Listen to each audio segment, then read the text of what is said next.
Alright guys, I'm outside because my kids are home from school and watching TV, so it's loud downstairs. Before I start this episode, I just wanted to put out a call for testers. I am looking for some testers for this sweater right here. It is called the Dandelion sweater. It's knit in DK weight on size US 4 millimeter needles for the body, and it has this section here of color work.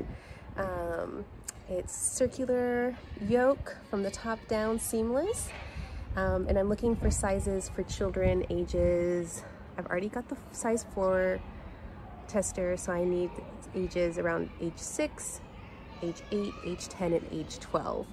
So if you're interested in that, I have a tester form where I can get your information and you can read more on what the test consists of and what the timeline is in my bottom thing here. So just click where it describes the episode, just click more and it should be the first thing that pops up. But yeah, all right, back to Megan to start the regular episode. I hope you enjoy it. Thanks for watching.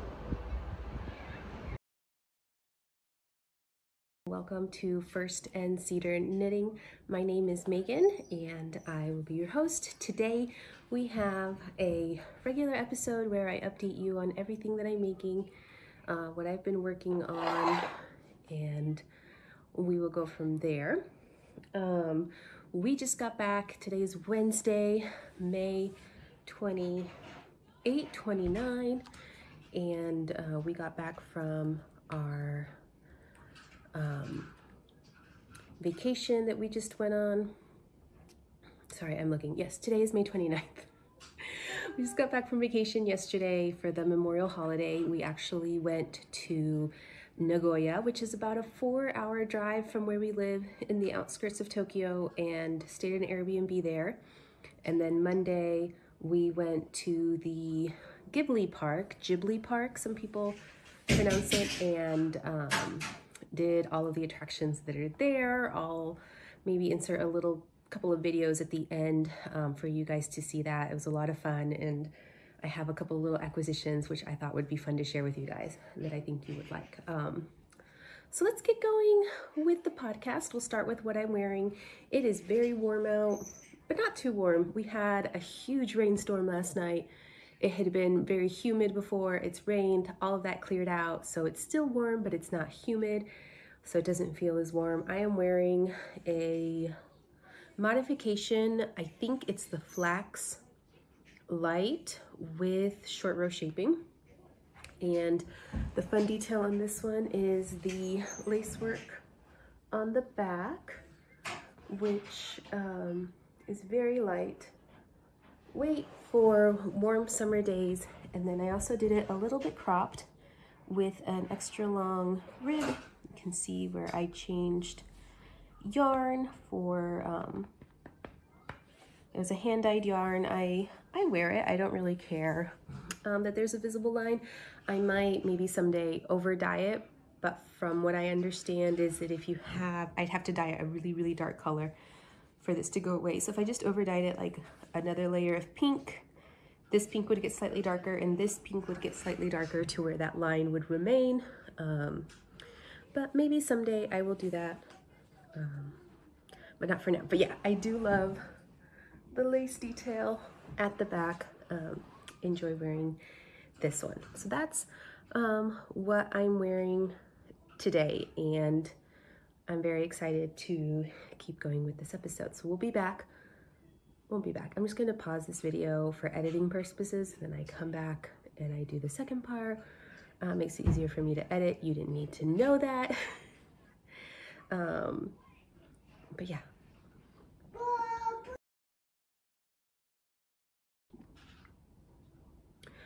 So normally in my videos, the next section would be newly finished objects. I don't have a finished object for this episode, which is fine. I think that finishing an object every week would be really hard, especially since I'm working mostly on garments and blankets right now. If I could finish a blanket in a week, that would be crazy. So no finished objects for this week, but I am gonna catch you up on all of my works in progress. We're gonna start with my linen cotton Ramie black tank top, which I did make quite a bit of progress on. I'm making it out of this yarn by Daruma. Hide my eyes so it might focus on it. Come on. Let's see if I tap. Focus on that. All right, Daruma yarn, and it is a linen Ramie cotton. The Ramie, I believe, is wool, and it's a fingering weight, 201 meters per 50 grams. 70%, I'm gonna guess linen, 15% Ramie, and 50% cotton. So it is mostly linen yarn, and I am working on a tank top, same tank top as working on last time, by Emilie something. It is a free pattern on Ravelry. I'll link it below. You're gonna get lots of light and shadow. We just got back. There is kind of like the we just traveled mess in the background, and I know this isn't the best. It's decent lighting, but I feel like if I face the other way, since my big windows are here, but I have big windows there and there and there, so I feel like I'm still getting natural light from all the other sides. Anyway, I'm gonna hold it upside down so you just can kind of see where I'm at in my progress. So this is it upside down. I'll show you this side. So I've got 2 shoulder straps. Now that I've got those here, we'll flip it right side. So I've got 2 shoulder straps done. This will go here. I'd show you closer, but it's black, so you're not really gonna see any more detail than there is. And then I am currently working on the back side on one of the straps, and my second strap isn't done. So I got 2 out of the 4 top parts done. And this is kind of where it's gonna sit. It'll probably sit a little bit lower based on where my armpit is. I'm excited to get all the sides done so that I can kind of get an idea for where the underarm is gonna fit. So you split for the underarm and the V at the same time, and that's concerning me a little bit, just because having the V way down to where my armpit is pretty deep. It's a tank top though, so hopefully it'll be okay. I don't mind showing cleavage. It's not a big deal.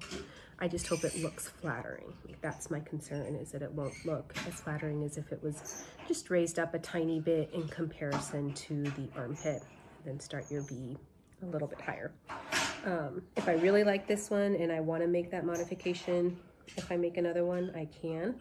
I am seriously contemplating doing all of the finishes for this one inside out, because the reverse stockinette, with the way that the decreases are done on the edge, is looking really beautiful, and I actually think it would add more visual interest. And so I might just, based off of what I read, it should be fairly easy to just seam it inside out at the shoulder, and then do all of my finishing so that what should have been the inside of the fabric is the outside of the fabric.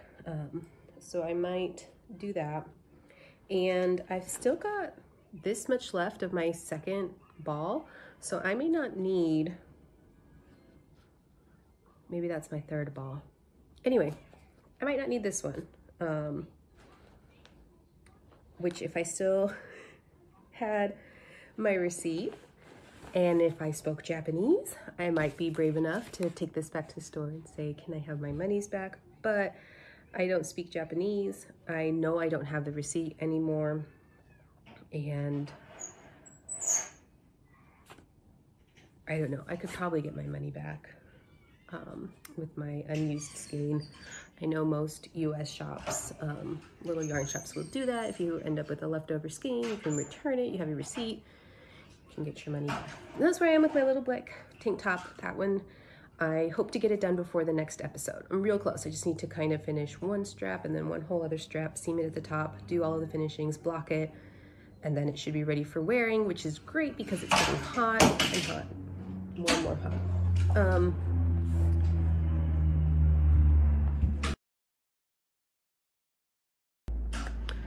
All right, my second work in progress, which I didn't show in the last episode, but I showed it in the one previous because I hadn't made any progress on it, but I have now, is my Ankers tee.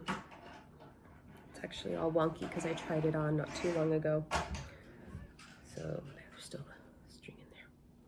My Ankers tee. This is the same yarn as the black tank, but it is in this beautiful minty green, which I really love, and this is the progress I have made. I put this progress marker in the last time I showed it on the podcast, and since then I have knit and knit and knit while my daughter has rehearsals, and I've managed to add a good 3 inches probably. Definitely not 4, but I've been able to add 3 inches. I am knitting this on very small needles, and it feels like it's taking forever. So I can hold this one up, and compared to the black one, you don't see through it as much. The black one, that sunlight is coming through. Let's see if I have a...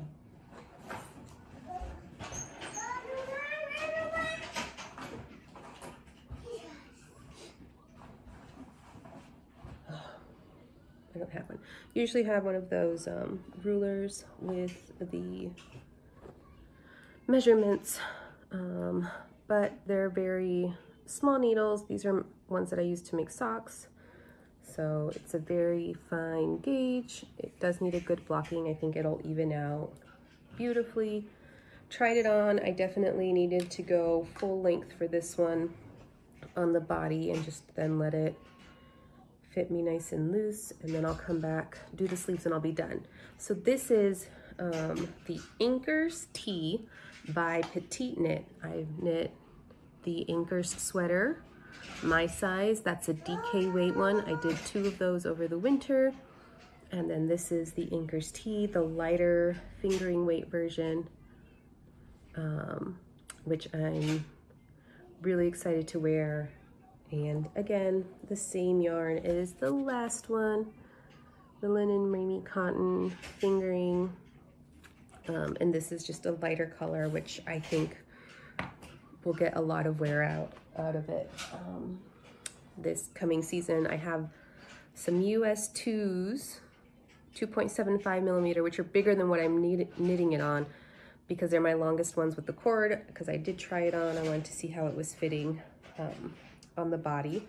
So now I am going to, since I've shown it, I'm going to move my progress stitch thing down closer, well, back down to where I am.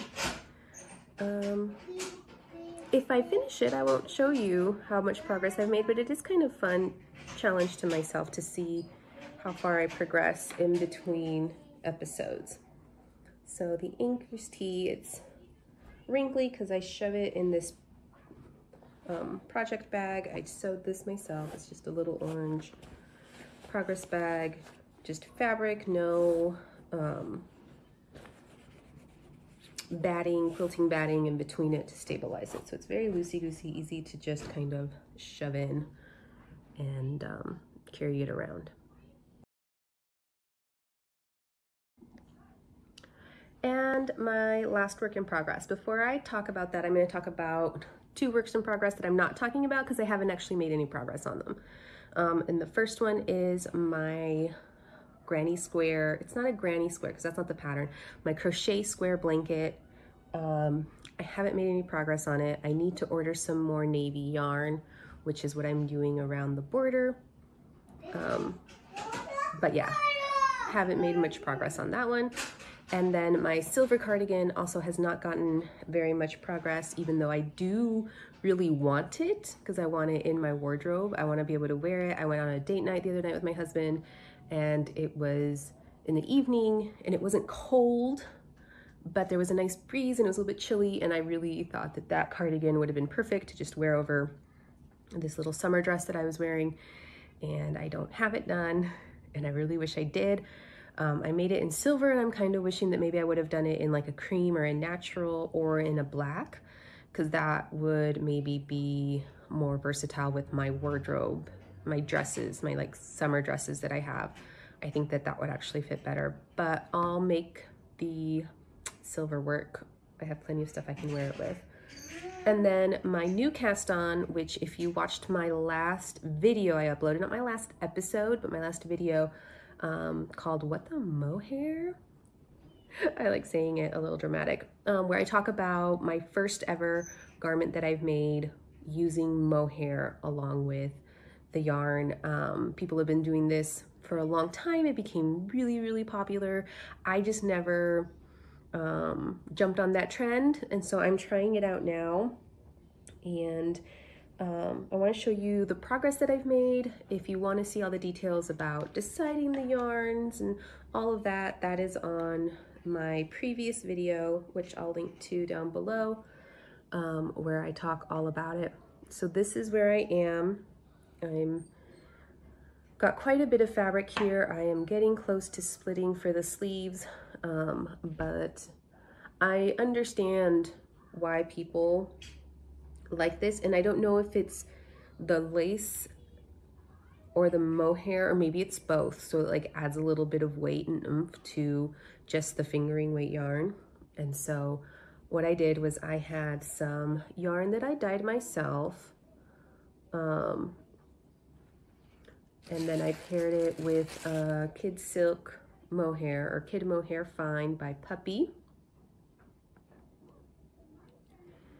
I paired these together to get the yarn. I still need to wind these two up. I'm not close to being done. And I've started my second ball of mohair, which is what I'm currently working with. And I'm really enjoying the fabric that I'm getting, and trying this out for the first time. It adds a significant cost to your project. So I had to buy 3 skeins of fingering weight. These I bought and dyed myself, so they were probably about $8 plus the dye stuff, which, I mean, I won't put it into the cost of this, but probably say these each cost me like $10. So that's 3 skeins of these, that's $30 already. And then I bought this, 25 grams was 1,200 yen. And right now the yen exchange rate is about 150 yen per dollar.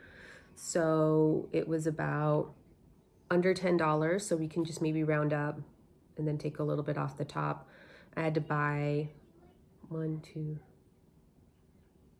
5 of these. So that's another $50. So let's just say $45 plus $30, $75. So I could have just had the sweater with just this at $30. So it more than doubled the cost of the sweater. So I really have to be like absolutely in love with the finished fabric and sweater to consider doing this more often. It might just be something that I do on occasion if I'm feeling extra splurgy or something. I have 2 skeins, and I think they're 50-gram skeins of mohair in a indie dyed that I bought with money that I got when I left my last job. They actually gave me a gift card to my local yarn shop at the time, which was Fancy Tiger Crafts in Denver. And so I was able to get 2 skeins with the money that the gift card had as a thank you for working when I left my last job. And it's been sitting there since then. And that's been like 3 years now, because I got pregnant and had my second child, and now we're living in Japan. We've been here for 1.5 years. So it's been on my shelf for a while. I just don't know if I have enough to do a full sweater. It was so expensive that I don't really want to make something for my daughter that will only fit her 1 year and then she'll grow out of it. So what I'm thinking that I might do, because I think I would only need maybe 25 more grams in the yardage that the mohair is, of finding in this brand, which wasn't too expensive, and it feels similar to the Woolberry one, finding a color that goes with it, and then doing the body of the sweater, and then doing like extra long cuffs, and the collar and like an extra long rib at the bottom in matching color. So if I can find like a pink that goes with the pink, because it's a pink yarn that I got, then I can make it work. And so then it would just look maybe a little bit darker, but like it was done on purpose and not like I didn't buy enough yarn. So that's what I'm thinking, mohair in the future. But the pattern for this one is the No Frills Sweater, which matches the gauge pretty closely to one of my favorite sweaters, which is another Petit Knit, No Frills by Petit Knit. Another Petit Knit pattern that I did that I'm kind of going to compare it to, which is a sweater that I really love, is the Ankers sweater, like the tee, but it's a sweater made in a 100% merino, no mohair. So yeah, I'm making progress on this, and this is why some of my other projects haven't had any progress, because I love top-down raglans, which if you know, raglans, if you haven't noticed, I love them. So I really enjoy working on them. I enjoy working the raglan increases. And then I love doing the yokes of a sweater. That is my favorite part of sweater knitting, is working the yoke. Once I split for the sleeves, I tend to slow down along the projects and I'm ready to cast on my next yoke, because that's the part that I enjoy the most, is working the yoke, whether it's the raglan increases, whether it's color work coming across, or it's textured. I really enjoy it all, but I enjoy watching it grow and getting to that like split for the sleeves, like that gets me going. And so I try not to let the project languish once I've split for the sleeves. Short sleeve ones are really easy because you just do the body and then you come back and do a little bloop bloop and you're done.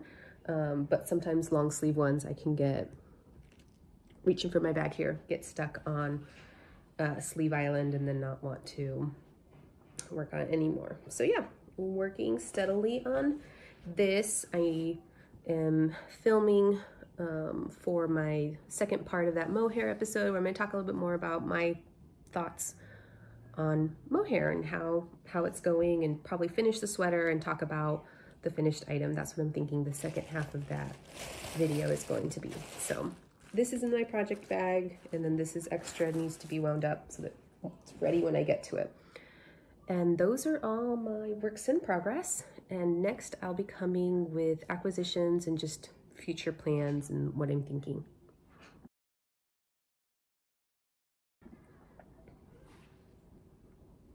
And now for acquisitions, which I don't normally have, but I do have. I think I've had more often than not. I have been sick, which slowed me down also a little bit on the making, and I didn't get an episode out at the end of last week, which was fine because I didn't really have much work to show. So acquisitions. So there's going to be some plastic bag rumbling. These came in the mail recently. This one came from Wool & Company.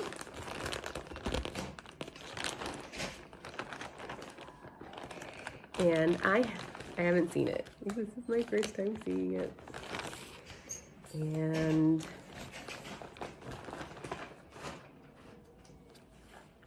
if I take these two out, you'll probably maybe see a color theme going here. And then this is just for added backgrounds. I'll insert a picture, or maybe show a picture after this, when Taylor Swift last fall started dating Travis Kelce, and she was big in the news because she's going to all the football games. I was like, what if Taylor Swift was a knitter? And I actually made a little reel. I might just repost it. Would she knit her own sweater to go watch Travis Kelce play? And I think that if she was a knitter, she probably would knit herself her own sweater. And so I came up with this little color work sweater, and I didn't finish it because I messed up and I wasn't liking the yarn, how it worked out. So I decided to buy myself some yarn to continue working on this inspiration project. And so it's just a basic top-down circular yoke sweater. So you can see right here.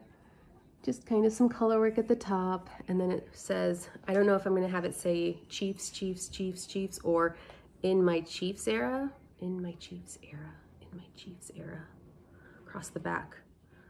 And then it had like a heart in color work, so it was like a circular yoke. But anyway, the yarn has come in, and this is Cascade Heritage, 75% superwash merino, 25% nylon. I know this is just more used for socks, but I find that in this economy, I'm using Cascade Heritage to knit my sweaters, and it's incredibly soft. Like you can't even tell. It's merino wool. Is very soft. The nylon in it gives it durability, and I'm going to hold each of these colors double, which is why I bought 2 skeins of each.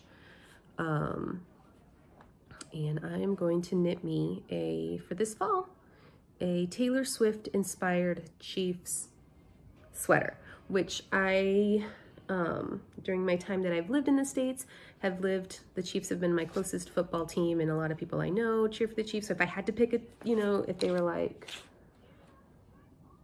your life or tell us a football team, I'd be like, oh, I'm a Chiefs fan.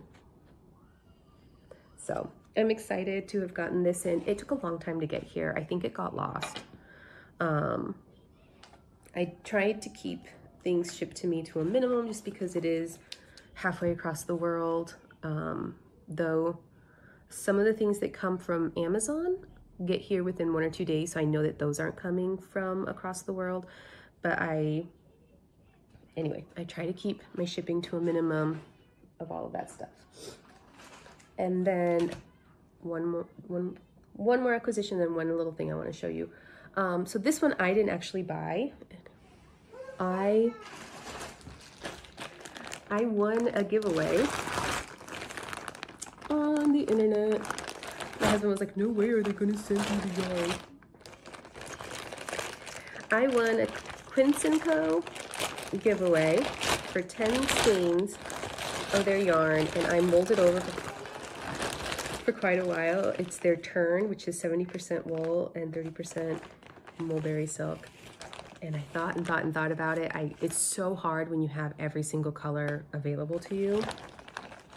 So I wanted a nice brownish red. And so this one is a Tola. And I got enough. Oh, it's so drapey. So drapey, that silk in there. It makes a difference. So I won 100. Let's pull them all out. 1, 2, 3, 4, 5, 6, 7, 8, 9, 10. So I won 10 50-gram skeins of Turn by Quince & Co. So this is the first color that I picked, and this is going to be a sweater. I don't know which one yet, but gosh, is this soft and drapey. So squishy. And then I got a blue. This one is called Basalt. And I got a silver. This one's called Oyster. So I think here, compared to the natural, this is going to be a sweater for my little boy.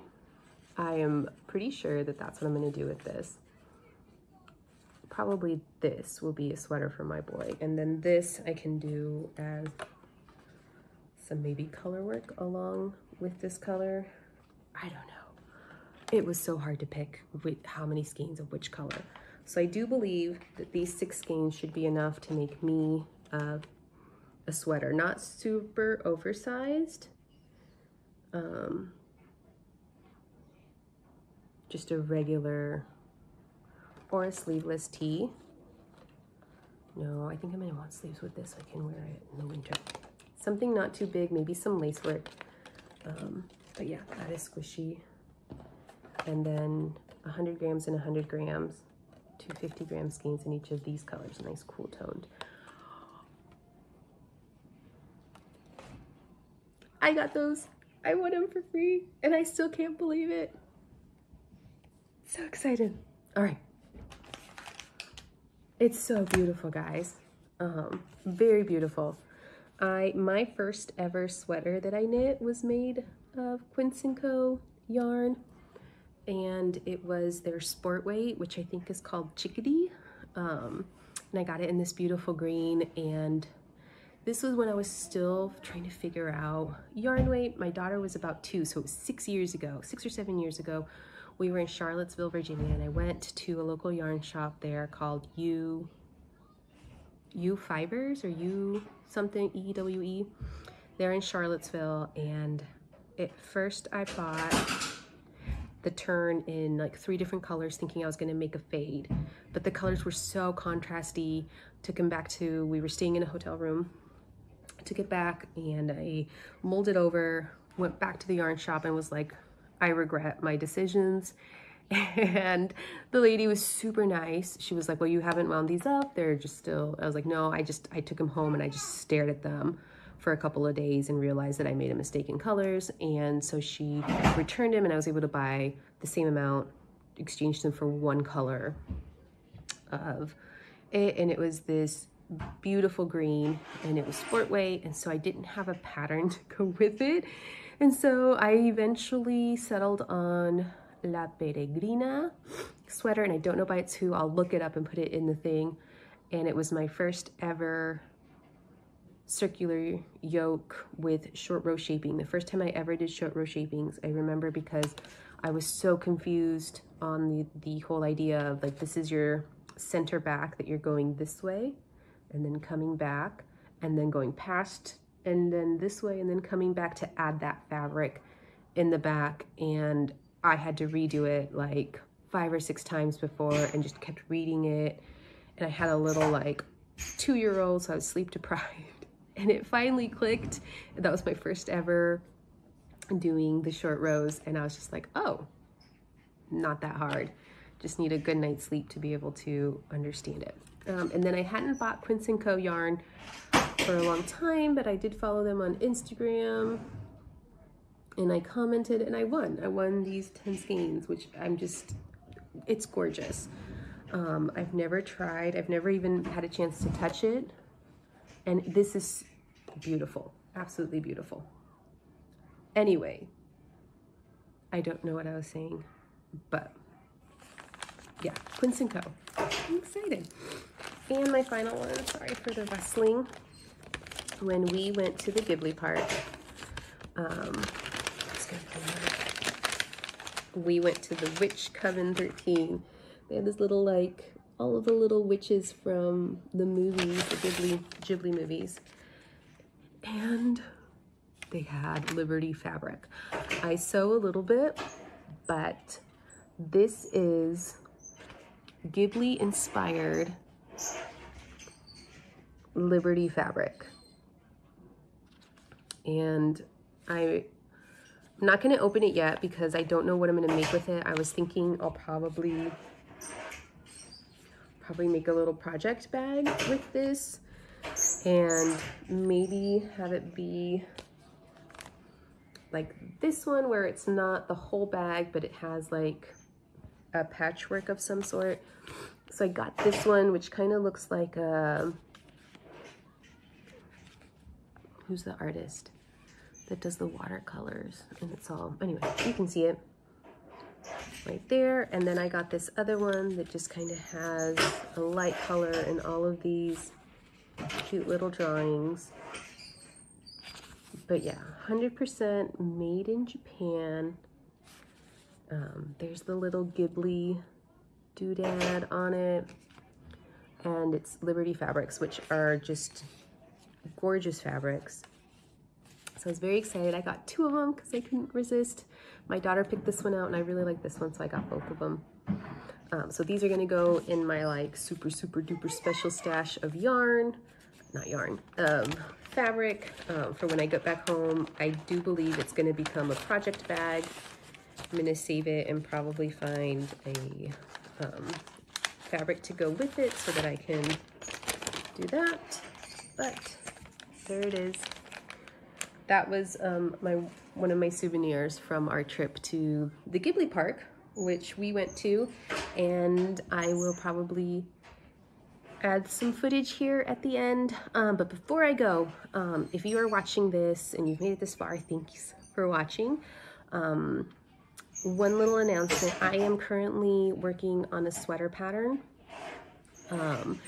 It just got finished being tech edited. It's my first ever sweater pattern that I've done this way, and I am looking for test knitters. I need test knitters. It's a child size, so I'm looking for ages around 6, 8, 10, and 12. I've already got the smallest size, which is ages around age 4, filled out. I've got 2 testers for that one, but I need some testers for the other one.